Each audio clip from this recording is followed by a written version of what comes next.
Perfect.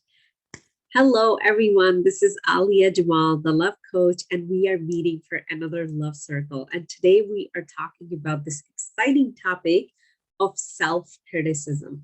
Now, this is something which pretty much every single woman that I have ever met does criticize herself to some extent. This is something we have to be very, very cautious because it's so sneaky. It gets into your thinking and we are not even aware of that we are criticizing ourselves. So your mind might go like, no, I don't criticize myself. So I want this next few minutes that we are together. Just stay very, very honest. There's no right or wrong right now. Just stay very honest, very present with yourself, and just have an open mind and be able to absorb whatever we can learn new about yourself. So if your mind goes into like, nope, nope, I don't do that, just take a deep breath and just expand your energy and see if there is some truth to what I'm saying for you. We all are on different stages of our growth. So you might be in a different place in terms of your relationship with yourself versus someone else. So just stay open and let's start it. So I'll be talking about the topic of our talk today is our love circle is how to stop self-criticism. And I'm going to take us into three different parts. First one is what is self-criticism? Second one is where does it come from? If we don't know where it's coming from, we cannot really fix it. And then how to change it. So I got very detailed notes here. So those are the three areas we'll be moving through. So first, let's understand what is self-criticism. Self-criticism is anytime you compare yourself to someone, something in a situation. When you stand here and someone else stands here, you're being compared to something. It could be your inner voice saying, well, you're not as good as your friend is. You're not as slim as just the movie that I saw and the girl was in it. Whatever the thought is comparing you to, that is self-criticism. So we all are doing it to ourselves all the time. The most dangerous part about it is we are not even aware of it. So it's not like right in the front of our thinking. Most of the time it's in the back of our thinking, and we keep thinking about those things, but because we are so busy, we are not even aware of it. So if you think that, no, I don't criticize myself, most likely you're not even aware of it unless you have done really deep work. Still, the criticism shows up. We need to be aware of it and we need to reframe it, transform it, and we need to get rid of those thoughts that cause that. It never leaves you 100%. You just become so aware of catching it and dropping it or transforming it. So that's what's going to end up happening by the time we are done talking here. So if you're going into denial, just again, take a deep breath and stay open. How you would know that you do experience self-criticism if you don't openly know it, if that voice is not so loud that you cannot really pinpoint it. For some people, the voice is really loud. Like for example, for myself in the past, the voice was so loud that I could tell, okay, I'm criticizing myself. But for some of us, it's buried down. We don't know it. So this is how you feel. You feel a tinge of sadness, and sometimes it changes into depression. You feel a heaviness on your chest as if something is missing. Something is missing from life. I want more out of life. When you have that feeling, most likely deep down, the conversation you are having with yourself is not a healthy one. It's not. It's critical.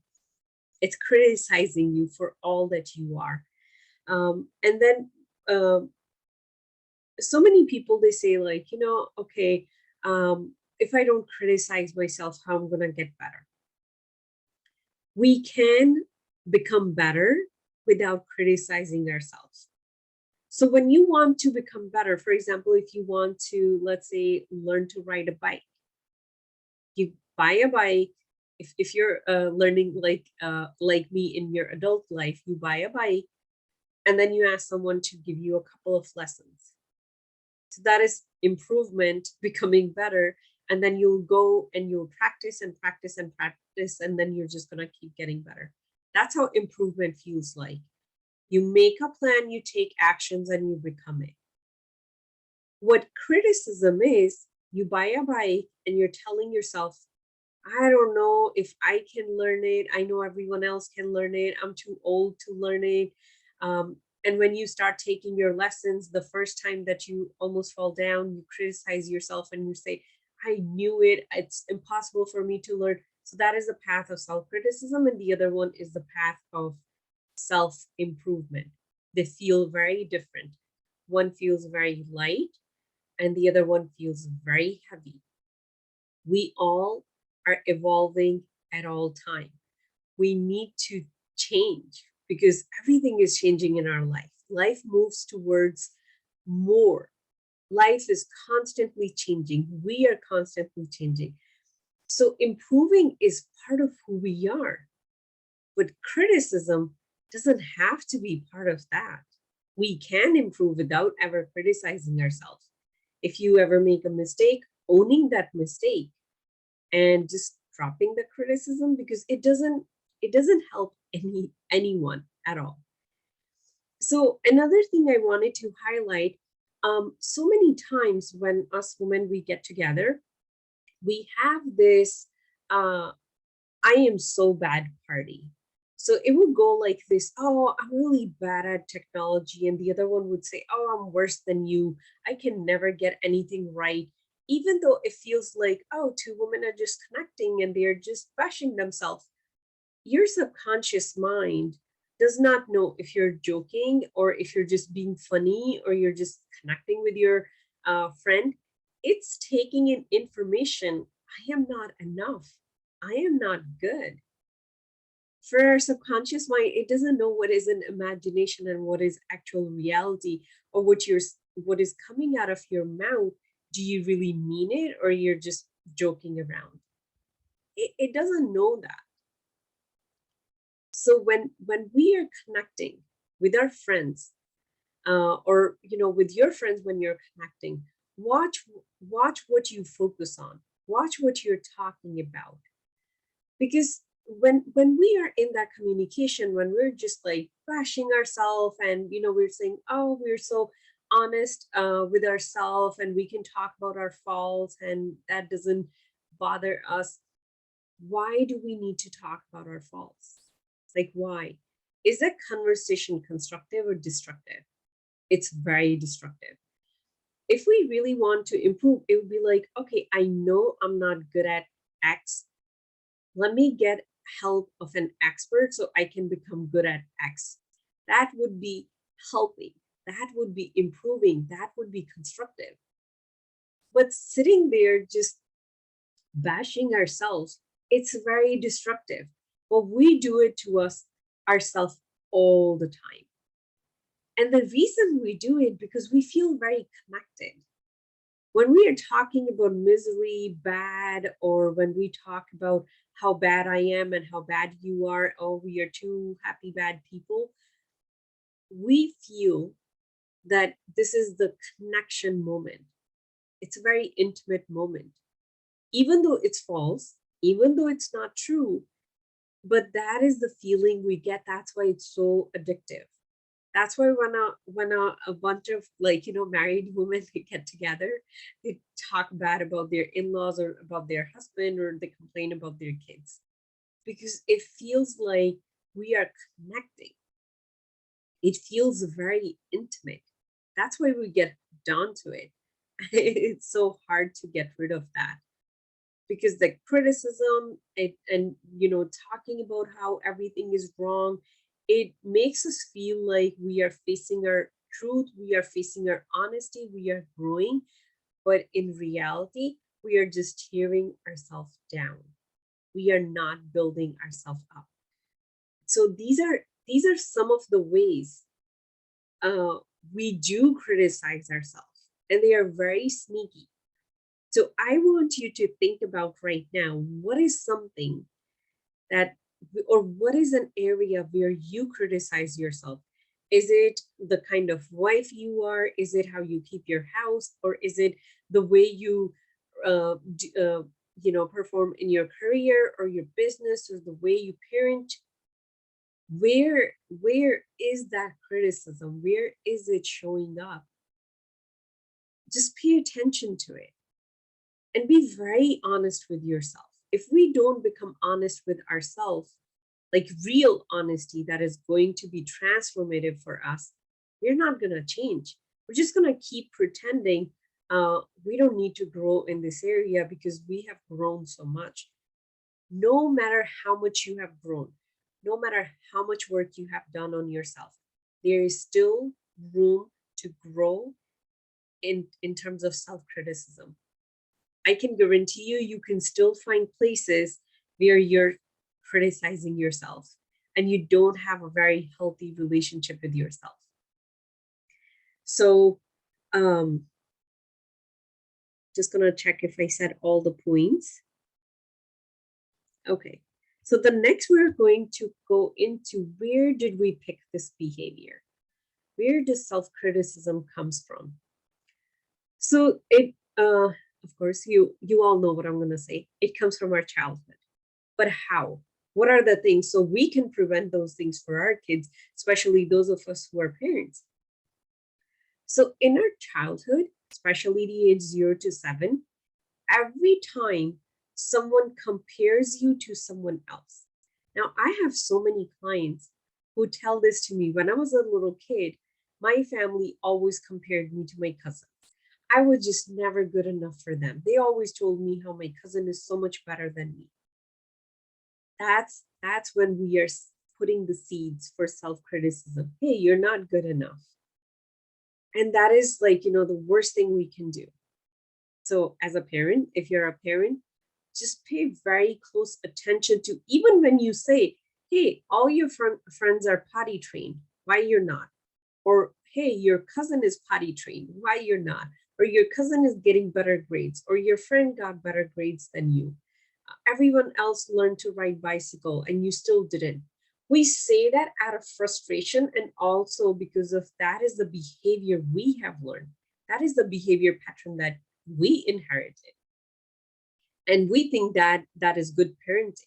That is very destructive parenting. But if you received it, it feels normal. It feels like, it's okay. It's okay to do it. But that is one way it starts. Another way it starts is when you get rejected by people of authority. So it could be your mom, dad, it could be your, teachers. So the early childhood teachers, like pre-K teacher, even kindergarten teacher, or even older grades. You know, kids are looking up to those people. And when those people say no, they feel rejected. You can see it on the child's face. They feel very sad. So all the different times you were told no, no, you cannot do that, no, you cannot go there, or your parents are telling you, go away, leave me alone. I'm too busy right now. I cannot pay attention to you. And for those of us who are parents, when we are so busy and we are in something, we would say, can you just leave me alone? It comes from our mouth so easily because we are so frustrated in that moment. But the child is feeling rejected. So now this is not about your kids right now, it's about you. Because once we fix the self-criticism, or that inner critical talk that we have with ourselves, it becomes impossible to criticize someone else. If you find yourself that you're criticizing other people, it could be your spouse, it could be your kids, it could be your family member, your friends, strangers, people on the TV. If you catch yourself that you're criticizing them, most likely you're criticizing yourself, but you're not aware of it. It's like, if you don't have green color, you cannot paint green because you don't even have it. If you're painting everyone with criticism, you definitely have it. You definitely have it, no matter how much you deny. So again, this is something no one can see in you. This is something only you can see in yourself. If you're doing it, if that's who you are, if that's what's going on in your life, that's something only you can decide. Only you can decide. So um, just remember that where it comes from, it always comes from other people. It does not come from you. It does not come from your soul. No child is born saying, "Oh my God, what's wrong with me? I just peed on the doctor who took me out of my mother's birth canal. What's wrong with me?" No, they don't care. They're very happy being who they are. That's who all of us were at one point, till we learn the comparison, and we learn being rejected. And when we get rejected, the inner voice says, "There's something wrong with me." So that's when you start to learn, there's something wrong with me. What did I do wrong? And when we become adult, that voice just becomes massive. It becomes really big. And that's when it starts to tear you down inside of you. And it's invisible. No one can see it. But you get to live with the pain of that inner critical voice. And only you know that you need help. No one else can do it for you. No one else can even see it in you. One thing I can tell you, that when we are so critical on ourselves, our body starts to break down eventually. We do have very hard time um, keeping our body healthy. There's something going on. It could be a weight gain problem that keeps going up and down.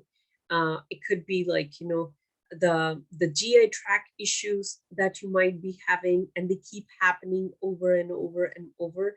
No matter what kind of medication you try, they don't go away. So there is something going on with your body. That means it has gone too far. You have attacked yourself so much that now your energy body has been affected. Energy body gets affected first, and now your physical body is getting affected. That's how you know you really need help at this point. And don't even think you can help yourself. Because if we could really help ourselves, you would have helped yourself long time ago. This behavior is so deeply ingrained in us because it's like as far back as you can think, that's how you have connected with yourself. That's another thing. When we start to criticize ourselves, we feel connected with ourselves. So it feels that that intimate connection that I have with myself, it brings certainty in you too, that I know I can always kick my butt. I can say all these nasty things to me when I do something wrong. Now, again, all this is unconscious behavior. It's unconscious. The safety is unconscious. The intimacy we feel is unconscious. The connection that we feel with ourselves is unconscious. It has created that unhealthy, toxic environment within us. That's what's going on. And where it's coming from what we heard as a kid about ourselves. That's where it starts. And it goes into what is wrong with me. What did I do wrong? Why can't I be better? Why I can't do things like other people? Why I don't have what everyone else have? And the inner criticism, very easily it can turn into self-loathing, where you start to resent yourself. And you wouldn't even know it. You wouldn't even know it. And now what I'm about to say, it might trigger some of you. So here's a trigger warning. So many women, they get diagnosed with breast cancer. So many women, they get diagnosed with breast cancer. And we are thinking, oh, it's all the chemicals that we are using. It's this, it's that. it's our genes. But energetically, what I learned, energetically, the root for breast cancer is resentment. And most of the time, I think pretty much all of the time, that resentment is towards ourselves. When we have put ourselves last and everyone above us, that is the resentment we have with ourselves. Now, I want you to think about it. If you're a mom or if you're not a mom, have you ever had a day where for some reason, you were just doing things for others? You maybe woke up really early and you had to do things for others. Maybe it was for your kids, or maybe it was like, you were helping somebody in your family, or somebody's wedding was going on, whatever it was, you were really busy. And then at the end of the day, you have this feeling within you, my God, I'm so tired. Why did I do all this stuff? I am so tired. That's where you have crossed boundaries with yourself. And unfortunately, for most of the women, that is their way of operating. That's how they operate. That's how they feel needed. That's how they feel wanted, because everyone needs them. And they're like, yeah, I'm available for you. Yeah, I'll do this for you. They just cannot say no. That resentment within themselves, it builds up over time, and it does changing into breast cancer. And I'm not just saying this as a fluff. I have seen my own clients. I have seen my, like, people I have communicated with, and they didn't start working with me. When I have talked to them after a while, they do have growth in their breast. And then, I'm telling you, it's not one person. I have seen it happening multiple times. And this is something we can fix it, my friends. We can fix it. It's not hard. Don't let this inner criticism that you learned in your childhood that is not even true, don't hold it inside of you. There's a way you can release it. If you're ready, I'm here to help you. That is core of the work that I do. I help you connect and heal your relationship with yourself in a positive way, not through criticism. So if you feel like you're really at that edge, I wouldn't want you to be getting, your body sick because you didn't listen to how toxic your inner talk was getting. Get help. Reach out to me. If you don't want to work with me, I can connect you with someone else. But if nothing else from this whole topic and you have inner critical voice, please get help. It's not harmless. It's very harmful. It just shows it affects in few years. And then we start blaming, like, oh, my mom had it and we have a history. If you look at it, if let's say you come from a family that, it's a breast cancer lineage, again, not a place of judgment. This is a container of growth. We cannot grow if we are not honest. We cannot heal the next generation. We cannot heal our generation if we are not honest. If you pay attention to, let's say, if a mom had it and the daughter had it, the mom was very critical in herself too. If you can interview her and if you can talk to her, she was so critical inside of her. Another way you can see it, they're very critical of other people. They're always criticizing, oh, this person is like this person is like that. If we don't have criticism within us, it can never come outside of us. I can guarantee you, once you heal it, you won't even see the criticism in other people. You won't even see what's wrong with other people. It's so wonderful when we have done the healing work within ourselves, how it stops showing in our reality. And that I'm speaking from experience. I have gone from seeing something wrong with everyone, to like barely ever finding faults in other people. Even if I see some contrast, my mind just goes into, oh, okay, that's how they are. It does change. It does change, and we can change. We don't have to live being critical towards ourselves. I know sometimes we think that's how we can make ourselves do things. No, you can make yourself do so many more things with love versus criticism. Love is energy that takes you so further into wherever you want to go. We don't have to rely on self criticism. We don't. Now that I we had this whole pep talk, let's get into um, how to change it.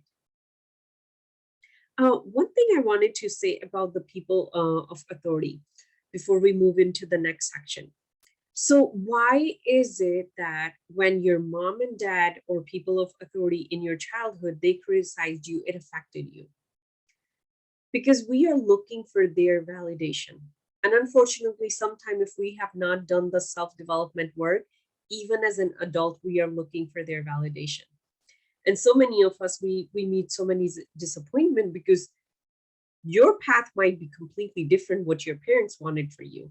So they might be disappointed why you're doing the things you're doing, but you're doing them because your soul is calling to you. But then you're like, oh, I really want my parents' validation, but they're not going to validate me. It creates very unhealthy family dynamics. Instead of being like, that loving, supporting relationship, it creates toxic relationship. But if we bring that power of authority within us, and if we don't even worry about what our parents are gonna think, we will keep walking on our soul's path, and we will still have compassion for our parents because we are not expecting anything from them. We are not expecting them to validate our choices. And then they will see you as a person of your own, and I can assure you they're gonna start accepting you so much faster. Now, because we want their validation, that's why their opinion is very important when we are little kids. But if the same thing is done by a stranger, let's say a 6-year-old is walking outside, the mom says, what is wrong with you? Why can't you even tie your laces?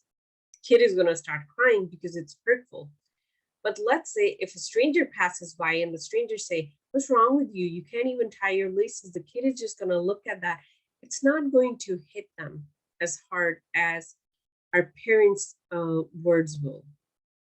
And it will create that critical voice in our head. Because the difference is that stranger does not have authority in our life, but the parent does. So that's why if right now you have that critical voice within you, it's not the voice of strangers, it's voice of people who are very close to you. Now, before we move forward, I just want to make this disclaimer. Our parents did not mean to do this to us. They didn't know if I'll talk to this kid like this, and they're gonna grow up, they're gonna have this inner critic, and they're gonna struggle in their health because of that inner critic. They didn't know that. Most of the parents, they never really study psychology and behavior and how it can really impact us. Depending on which culture you come from, there are some culture who don't even consider psychology or therapy or coaching a thing. They're like, oh, these are just fluff that people made up. Like they right off the bat, they would just reject it. They don't even consider depression a thing. They don't consider anxiety a thing. They will just say you're just making this all up. We still have people like that in this world. So if you were blessed with one of those type of parents, they didn't know any better. So we are not judging anyone here. We are not criticizing anyone here. But what we are doing is understanding why we have this voice within us and how we can heal it so we can become a better version of ourselves and live a happy life, happy and healthy, joyful life instead of feeling miserable inside of us all the time. So, the first thing we have to do, the first thing we have to do, realize this voice in your mind is not yours. So now we are getting into, I'm going to share 5 steps with 5 things with you. We're going to end it with a small visualization. So the first thing is realize it's not yours. But you might say, no, Alia, it's my voice because it talk like, you know your voice. Like, no, it talks in my voice. Yeah, it talks in your voice, but it is not your voice. Those are the words that were given to you. You just held on to them because it made you feel safe in an unhealthy way, but it made you feel safe. So that's why you have stuck to them and you did not let them go because you couldn't even tell, oh, it's not mine. Because usually our true voice is buried under this critical voice. We can't even hear it, it can't even get to us. But sometime here and there, in the moments of quietness, you hear that and you're like, oh, I like that voice. I want to connect with that voice. Okay. Um, Now, the second thing I want you to do, remember in the beginning, we just paid attention to, okay, what are the things that I criticize myself about? What are the areas in my life where I'm criticizing myself that I'm saying I'm not good enough? And what is wrong with me? Why can't I be like others? Why can't I have my life together? Everyone else seems so fine. Why couldn't I be married already, have kids already? Blah, blah, blah. We have a long list. Now, I want you to create a list. You can do it right now. If you have pen and paper, you can do it later. Create a list of things that you really admire about yourself. These are the things you're like, hands down, I am a pro in it. I am so good in it. And now don't write, I'm a very helpful person. I love to help other people. We are focusing on what is wonderful when it comes to you having a relationship with yourself. Let's focus on that. It could be like, oh, I'm kind towards myself, or generally, I'm a kind person. But if we are really kind person, if we are really, really kind person, if we are not kind just so other people can say, oh, she's so kind, if we are genuinely kind, we would always be kind with ourselves. You cannot be self critical and kind at the same time. That means your kindness is pretend kindness and you're not even aware of it. Because if you're not kind at home and you're kind outside, that is fake kindness. It's a kindness that has a motive behind it. See, like how sneaky it can be? But these are all the unconscious behavior that we are living. And we can only change them if we become very, very, very honest with ourselves. Very honest with ourselves. So create a list of things that you really admire about yourself. It could be even like, I love my hair, I love my nose, I love my toenails, they're just perfect. It could be, I love the way I cook. It could be anything at all that you really admire about yourself. And now I want you to keep that list in front of you. Put it in your bag. If you have very hard time with this inner critical voice, just make a note card. Like I take these cards all the time, these and then just fold it, cut it, make a tiny card, put it in your wallet, put it in your purse, put it in your pocket, carry that with yourself. And the voice starts to get louder, just take it out and read it. Because in that moment, we need a reminder and we also need to replace that voice that is getting louder. So the first thing is you realize this voice is not mine. Hey, I have all these wonderful things or wonderful qualities in me. So what if I'm not best at riding a bike yet? I have all these qualities. I can swim. So make a list of those qualities and always carry it with yourself. You have no idea how powerful it can be to switch your thinking in that moment. And it's going to switch your vibration to the energy you're putting out. It's going to change that too. Um, and the third one is give yourself permission to let your truth shine through you. Now, what does that mean? When we are listening to this critical voice, we are listening to the voices of other people. We are not listening to our voice. And if you're not listening to your voice, your truth is not shining through you. It's other people's craziness shining through you. So this is how it's going to look like. For example, if you had parents who were like, um, let's just say helicopter parents, they just were noticing each and every move because they wanted to make sure that you become the most successful person in the world. And they planned everything for you. And you are on that path. And while you're walking on that path, you're hating every single moment of it. While you're in that path, you're like, what's wrong with you? Why I'm here? I don't even like this work or whatever you're doing. For some people, it's even their marriage. They get married because their parents wanted them to get married to that person, and they just feel like I'm stuck and I'm trapped.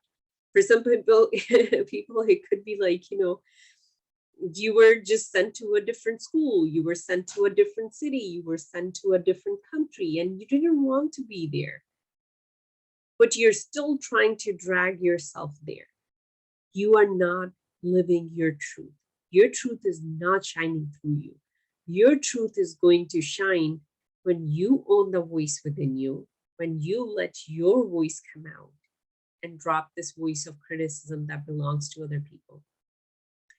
So, in order for you to do that, in whatever way, it could be like you really want to write a book and no one else would approve of it. And maybe your parents think authors are losers, something like that.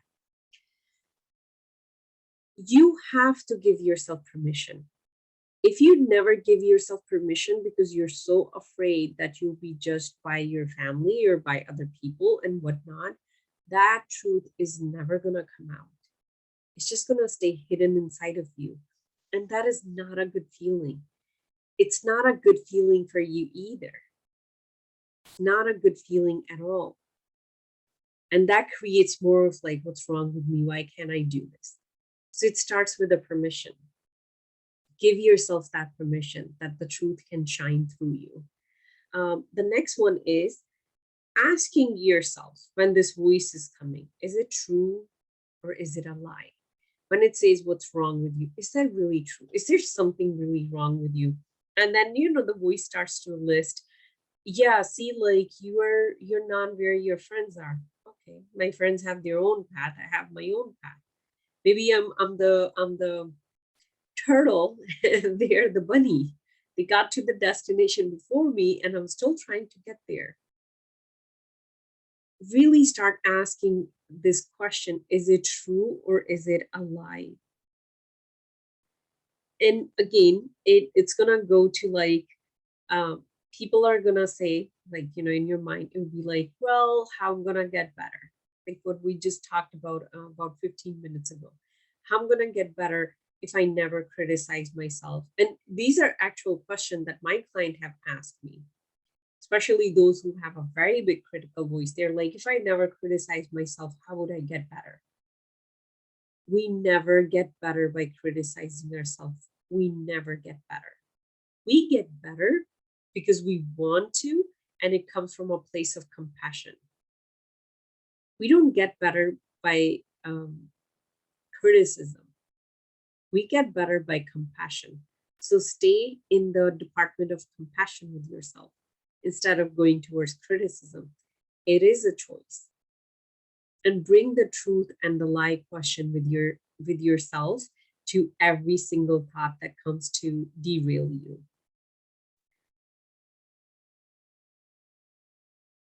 And another thing to remember is, um, if you really want to go ahead in life, you really want to live your full potential. Instead of criticizing you, there's another way. You just put your life in front of you and say, hey, I am here and I want to be here in 5 years. What are the skills I need to learn in order to be that person, in order to achieve those dreams and those goals? What needs to change? What do we need to learn? So then you're thinking proactively and you're creating change proactively as well. Instead of sitting there criticizing yourself and telling yourself what is wrong with me, I'm the only loser, all my other friends, they're all well and they're settled. That is a pity party you can spend the rest of your life in. and die as a very miserable, bitter person. Or you can put your life in front of you and say, what are the things or skills I need to learn? Because every single thing that you can see in someone else or in life in general, that is something you can learn. Don't tell yourself, oh, I'm an extrovert, I'm an introvert, and I'm Enneagram, whatever, whatever, and these are not my strengths, and I cannot learn that. No, you can learn anything. You're human. You're the highest creation ever created that we know of. Because maybe there's alien exist and they're better than you and me. You can become anything that you want. Literally anything you want. You have that ability within you. But here's what would be required. You'll have to uh, develop those skills. The potential and the abilities within you, but you need to polish them. For example, if you want to become a speaker, right? A really world-renowned speaker 5 years from today. One thing you can do is join a speaker's program. One of the things you can do is join Toastmaster. You can hire a voice coach who can help you with your voice and the tone and everything and how to keep the audience with you. You can work with a messaging coach who can help you design that perfect speech, a message that's coming from your heart. See, these are all the things you're going to learn through other people because they are master at it. And when you work with them, you learn with them, you become a master at it too. So in 5 years, you become a world renowned speaker. How did that happen? You made a decision and you acted on it. It doesn't matter if you're good at speaking, it doesn't matter if you're good with people or not. These are all the skills you can learn. And you'll be so surprised. In this world, we have expert for pretty much every single thing. Anything you can think of, there's an expert who would teach you just exactly that. So there's nothing that you cannot learn because inside of you, you have the ability to learn anything. And the easiest example is languages.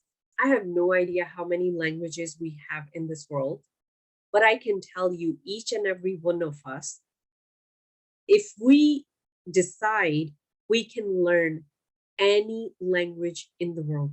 Our pronunciation might not be 100%, but it would be close to 90%. And we can learn any language. That's the same ability we have for anything else in life. So, those are the 4 points. Now I'm going to take you through just a 1 minute visualization. If you want to go with me, please close your eyes, take a deep breath, really center yourself. And I've been talking a lot. I need to take a deep breath. Center yourself, come back to your body. And now imagine you are in a dark room and there is a screen in front of you. It's a white screen. And now it has picture of your 5-year-old version. So your 5-year-old, you might be running around, you might be playing, but look at the picture of that girl who's 5-year-old and it's you. And now move it forward to when you were 15-year-old. Now look at that girl and look at what she's doing in that picture. And now move it to your 25-year-old version and look at that girl and see what she's doing. And now move it to your 35-year-old version and look at that girl and see what she's doing. And if you're older than 35, move it to 45. Look at your 45-year-old version, your 55-year-old version, your 65-year-old version, and your current version. Look at all those faces. And now ask yourself, when you criticize yourself, keep your eyes closed. When you criticize yourself, who you are criticizing? Which version of you, at what age, which one you're criticizing? You might say, I criticize my current version. but you're actually criticizing all of them, especially the 5-year-old. Now, I want you to look at your 5-year-old self and look at her face when you criticize yourself. Maybe say something you say in your head to her and see how she feels, how her face changes. And that's exactly what you're doing to yourself. You're doing it to her. She lives within you. So you can open your eyes. And I just wanted you to feel the impact that you have within you. So all of our versions, our previous version, they exist within us at all times. They don't go away. They don't run away and disappear in time. And we're just like, oh, okay, I'm just whatever age I am in right now. They stay with us. And that 5-year-old version of you, the child within you, is the force of life. That is the creative force within you, that wild, dreamy self within you that make things happen. It has unlimited energy. It makes things happen. And that is the version within you that when you criticize, you're putting her down as well. So you can maybe try to accomplish big things in your life while criticizing yourself and have an unhealthy body, or you can start talking to yourself in a compassionate way, have a healthy body, and have a very healthy, successful career as well too. Unfortunately, most of the women, they have the first version. They have a really good career, extremely sick body, and they're just worried about their body all the time, but their inner critical voice is so big. And we are not doing anything about it because we cannot see it in each other. And then we stay in denial with ourselves too. So I really want you to realize from this conversation that when you choose, and yes, it's a choice, when you choose to criticize yourself, how much you're damaging yourself. And you might think, I'm helpless. It just happens. I don't know what to do. I don't know how to stop myself. I just shared with you 4 ways that you can stop yourself. If nothing else, first realize it and then read the list of 5 wonderful things, wonderful qualities in you. If you just do those 2 and remind yourself, this is not my voice, it's the voice of other people. They criticized me when I was little, and I thought it's my voice, but it's not. But do yourself a favor. Do the being that's living through you a favor. Become compassionate with yourself. Start giving yourself your own love. And if you need help, I'm here for you. This is my expertise. This is what I do. I help you fall in love with yourself. So that critical voice becomes voice of compassion. If you're ready, if you're ready to take that journey, you can always reach out to me. Always reach out to me. I'm here for you. You're never alone. The support is always available for you. So that is all for today. And I really hope that I inspired you guys to take action on creating that compassionate voice within yourself. So I'm going to stop the share on Facebook. If you are there, hop onto the Zoom link and we'll go into Q&A.